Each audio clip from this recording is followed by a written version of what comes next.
আসসালামু আলাইকুম, মাহলাস কিচেনে আপনাদের স্বাগতম। আজকে আপনাদের তৈরি করে দেখাবো কি করে পারফেক্ট ভাবে তেলের পিঠা বানাবেন। আর এটা কিন্তু খেজুরের গুড় দিয়ে আমি তৈরি করব। পুরো ভিডিও আপনারা ফলো করলে অবশ্যই খুব সহজেই তৈরি করতে পারবেন। চুলায় একটি পাত্রের মধ্যে আমি 2 কাপ পানি দিয়ে দিব। আর এখানে আমি খেজুরের গুড় দিয়ে দিব। খেজুরের গুড়টা আমি ছোট ছোট করে কেটে নিয়েছি। আপনারা যে পরিমাণে মিষ্টি পছন্দ করেন ঠিক ওই মাপের গুড়টা দিয়ে দিবেন। এবার আমি ভালো করে জাল দিয়ে নিব।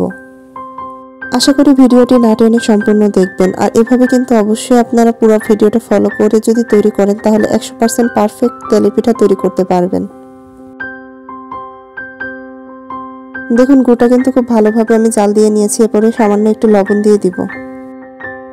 লবণটা দেওয়ার পর কিন্তু আমি আরো কিছু সময় জাল দিয়ে নিয়েছি। এরপর যে দেখুন গুড়টা রেডি হয়ে গেছে। আমি চুলার জালটা অফ করে দেব।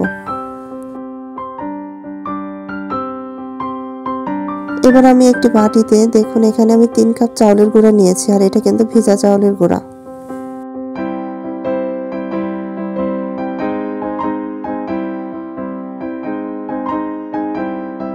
এবার আমি এখানে দিয়ে দিব 1 কাপ ময়দা। আর আমি কিন্তু এই একই কাপ দিয়ে 3 কাপ চাউলের গুঁড়া নিয়েছি।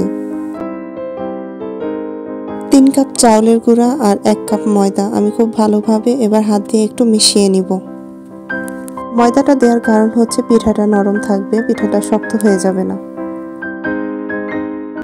এবার আমি যে গুড়ের রসটা তৈরি করে রেখেছি সেটা কিন্তু গরম অবস্থায় আমি অল্প অল্প দিয়ে চাউলের গুঁড়াটা ভালোভাবে মিশিয়ে নিব।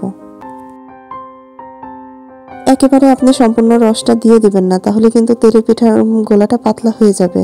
আর তেলের পিঠার গোলাটা কিন্তু পাতলা হলে পিঠা হবে না, একটু ভারী ভালো হয়। দেখুন আমি এইভাবে কয়েকবার করে রসটা দিয়ে আমি গোলাটা ভালোভাবে গুলিয়ে নিচ্ছি। এরপর যে একটু দলা দলা ভাব থাকতে পারে, কোনো সমস্যা নেই। ভালোভাবে নাড়তে থাকলেই আপনার এই দলা ভাবটা কেটে যাবে আর খুব সুন্দরভাবে গোলাটা তৈরি হয়ে যাবে।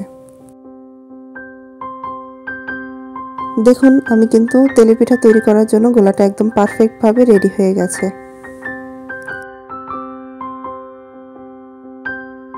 তেলের পিঠা তেলে ভাজার আগে কিন্তু আমি প্রতিবারই এভাবে নেড়ে চেড়ে পরিমাপ মতো গোলা নিয়ে তেলের মধ্যে দিয়ে দিব।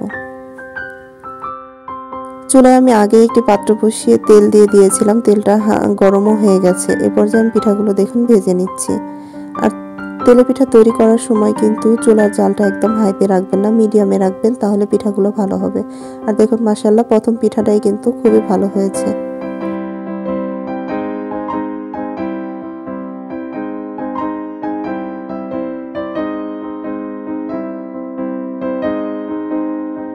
দেখুন পিঠাটা দেওয়ার আগে কিন্তু আমি আবারও ভালোভাবে নেড়ে তারপর পরিমাণ মতো গোলা নিয়ে দিয়ে দিব। এভাবে আমি সবগুলো পিঠা তৈরি করে নিব। আর দেখুন এখানে কিন্তু কোনো বেকিং পাউডার দেওয়ার প্রয়োজন পড়ে না। পিঠাগুলো মাশাআল্লাহ কিন্তু খুব সুন্দরভাবে ফুলে যাচ্ছে।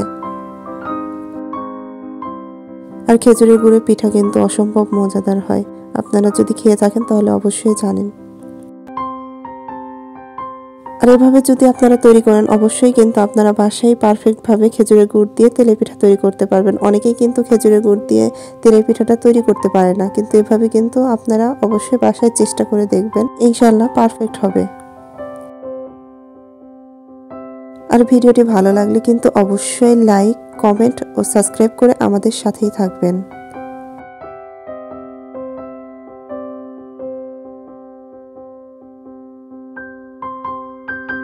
এভাবেই দেখুন আমি সবগুলো পিঠা তৈরি করে নিয়েছি। আর এখানে কিন্তু অনেকগুলো পিঠাই হয়েছে। আর দেখুন সবগুলো পিঠা কিন্তু একই রকম আর একই সাইজের হয়েছে। আর খেতেও কিন্তু অসম্ভব মজাদার হয়েছে। আজকের মতো এখানেই বিদায় নিচ্ছি। সবাই ভালো থাকবেন। আল্লাহ হাফেজ।